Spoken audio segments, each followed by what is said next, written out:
Hello friends, welcome to all in my channel learn with Sujata Sahu. आज मैं इस video में आपसे फ्रैक्शन चैप्टर के बारे में डिस्कस करूंगी। ये chapter second class, third class, fourth, fifth, sixth हर क्लास में ये चैप्टर इंक्लूड है। अब हम जानेंगे कि फ्रैक्शन होता क्या है, इसके क्वेश्चंस कैसे हम सॉल्व कर सकते हैं। तो सबसे पहले देखते हैं फ्रैक्शन का मतलब क्या होता है। फ्रैक्शन इज अ पार्ट और पार्ट्स ऑफ अ होल।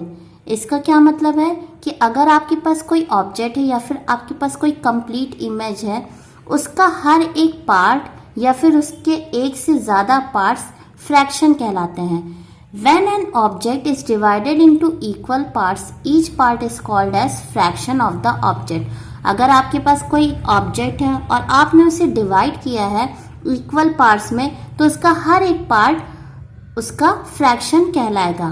अब हम इसे एक डायग्राम से समझते हैं।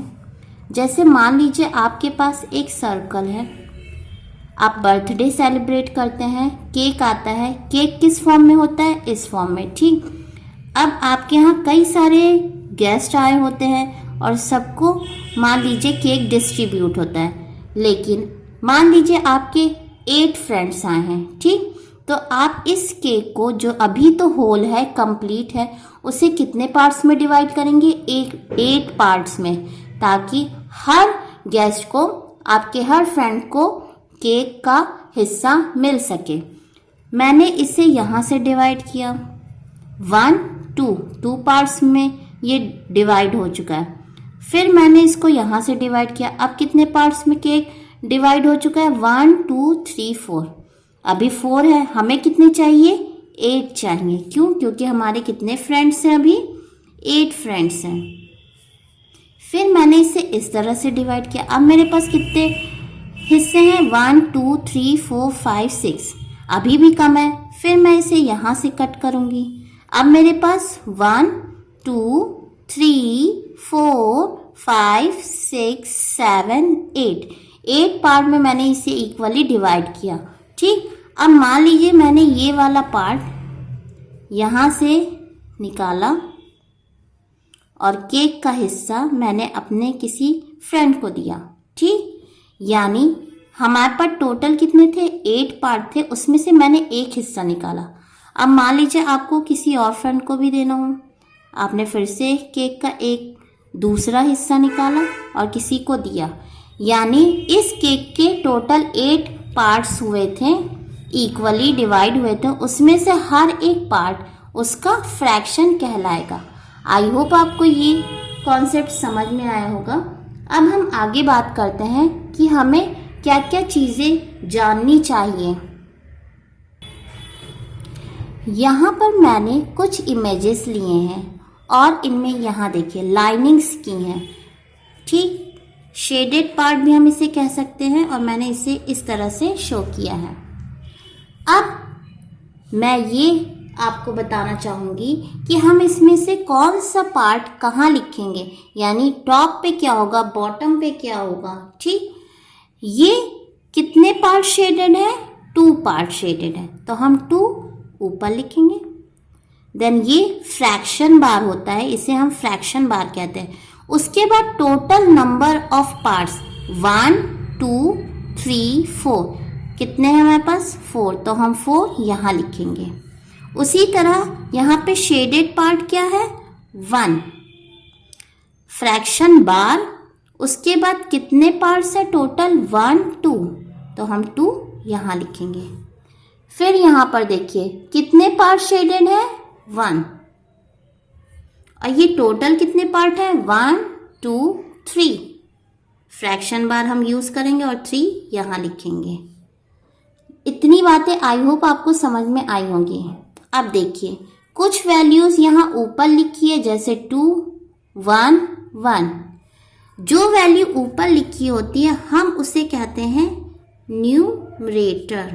क्या कहेंगे हम उसे? न्यूमरेटर। फिर ये जो बार देख रहे हैं आप, इसे हम कहते हैं फ्रैक्शन बार। क्या कहेंगे बच्चों? फ्रैक्शन बार। उसके बाद हमारे पास ये वैल्यू आई 3 जो नीचे है, बॉटम पे है, इसे हम क्या कहेंगे? डिनोमिनेटर।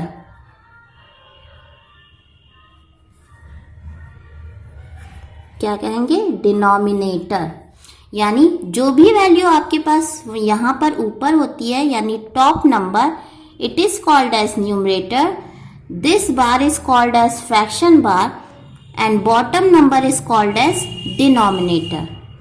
हम इसी फॉर्म में लिखते हैं। हम कभी भी डिनोमिनेटर ऊपर और न्यूमरेटर नीचे नहीं लिखेंगे, ये गलत हो जाएगा। आपको जितने भी पार्ट शेडेड दिए गए हैं उसकी वैल्यू आपको ऊपर लिखनी है, और जो टोटल नंबर है, जितने पार्ट्स में डिवाइड किया गया है कोई भी ऑब्जेक्ट, अब वो ऑब्जेक्ट, वो इमेज सर्किल भी हो सकता है, रेक्टेंगुलर शेप भी हो सकता है, उसका ट्रायंगुलर शेप भी हो सकता है। ठीक, फिर टोटल नंबर हम नीचे लिखेंगे। ऊपर वाली वैल्यू को हम क्या कहेंगे? न्यूमरेटर, और बॉटम नंबर को हम कहेंगे डिनोमिनेटर। ठीक, इतनी बातें आपको समझ में आई? यहाँ कुछ एक्सरसाइज दी गई है जो बुक की है, ये क्लास 6 की बुक है। यहाँ देखिए क्वेश्चन क्या है? Right the fraction representing the shaded portion. आपको इस इमेज का फ्रैक्शन फॉर्म लिखना है और जितने पोर्शन शेडेड है उनको लिखना है। ठीक, तो जैसा कि मैंने रूल बताया था, जो शेडेड पार्ट होता है उसकी वैल्यू हम ऊपर लिखते हैं, फिर फ्रैक्शन बार का यूज करते हैं, फिर टोटल नंबर, जितने भी वो ऑब्जेक्ट जिस पार्ट में डिवाइड है वो हम लिखेंगे। ठीक, यहाँ पे देखते हैं हम एग्जांपल। कितना पार्ट इसका शेडेड है? 1, तो हम 1 ऊपर लिखेंगे। यहाँ पे मैं पेंसिल का यूज कर रही हूँ। टोटल नंबर कितने हैं हमारे पास? 1 और 2, यानी ये बाल ऑलरेडी यहाँ पे ड्रॉ है, 2 हम यहाँ लिखेंगे। ठीक, आई होप आपको समझ में आया होगा। ये क्वेश्चंस हर क्लास में आते हैं, इसलिए आपके लिए जानना ज़रूरी है कि किस तरह से आप ऐसे क्वेश्चंस को सॉल्व कर सकते हैं। और ये मार्क गेनिंग क्वेश्चंस होते हैं, इन्हें सॉल्व करने में आपको टाइम भी नहीं लगेगा, और आपको अगर कॉन्सेप्ट समझ में आया है तो आप कोई भी क्वेश्चन इससे रिलेटेड सॉल्व कर सकते हैं। यहाँ पर देखिए कितने शेडेड पार्ट हैं? 1, 2, 3, 4। 4 हम कहाँ लिखेंगे? ऊपर। उसके बाद टोटल नंबर हम काउंट करेंगे। 1, 2, 3, 4, 5, 6 हम यहाँ लिखेंगे। क्यों? क्योंकि टोटल नंबर हम नीचे लिखते हैं, है ना। यहाँ देखिए कितने पार्ट शेडेड है इसके? 3 पार्ट्स, तो हम 3 यहाँ लिखेंगे। और टोटल कितने ये पार्ट्स में डिवाइडेड है? 1, 2, 3, 4, 5, 6, 7, 8, तो 8 हम कहाँ लिखेंगे? यहाँ। आई होप आपको समझ में आया होगा। यहाँ देखिए काउंट करेंगे। 1, 2, 3, 4, 5, कितने पार्ट इसके शेडेड है? 5। टोटल नंबर फिर हम काउंट करेंगे, कितने बॉक्सेस यहाँ पे प्रेजेंट है? 1, 2, 3, 4, 5, 6, 7, 8, 9, 10, 11, 12, 13, 14, 15, 16, यहाँ हम लिखेंगे 16। यहाँ देखिए कितने पार्ट शेडेड है? 1 यहाँ लिखेंगे। फिर टोटल काउंट करेंगे 1, 2, 3, 4, 5, 6। ठीक, यहाँ कितने पार्ट शेडेड है? 1। टोटल कितने हैं? 1, 2, 3, 4। इसी तरह से आप ये फर्दर एक्सरसाइज भी सॉल्व कर सकते हैं। जैसे कितने पार्ट शेडेड है? 1, 2, 3, 4, 5, 6, 7 यहाँ लिखा मैंने, क्योंकि मैं इस पूरे एक इमेज को, ये दो सर्किल अगर हम देखें तो 2 सर्किल है, लेकिन मैं इसे एक इमेज काउंट कर रही हूँ। ठीक, फिर हम टोटल देखते हैं। 1, 2, 3, 4, 5, 6, 7, 8, 9, 10, 11, 12 यहाँ लिखेंगे हम। उसके बाद यहाँ पर देखिए 1, 2, 3, 4, 5, 6, 7, 8, 9 यहाँ लिखेंगे। 1, 2, 3, 4, 5, 6, 7, 8, 9, 10, 11, 12, 13, 14, 15, 16, 17, 18, 19, 20 यहाँ देखिए 1 2 3 4 5, 5 यहाँ लिखेंगे। 1 2 3 4 5 6 7 8 9 10 11 12 13 14 15, 15 यहाँ लिखेंगे। आई होप आपको ये एक्सरसाइज समझ में आया होगा और ये कॉन्सेप्ट भी समझ में आया होगा। आगे की फर्दर हम बात नेक्स्ट वीडियो में करेंगे। Thanks for watching my channel. Thank you.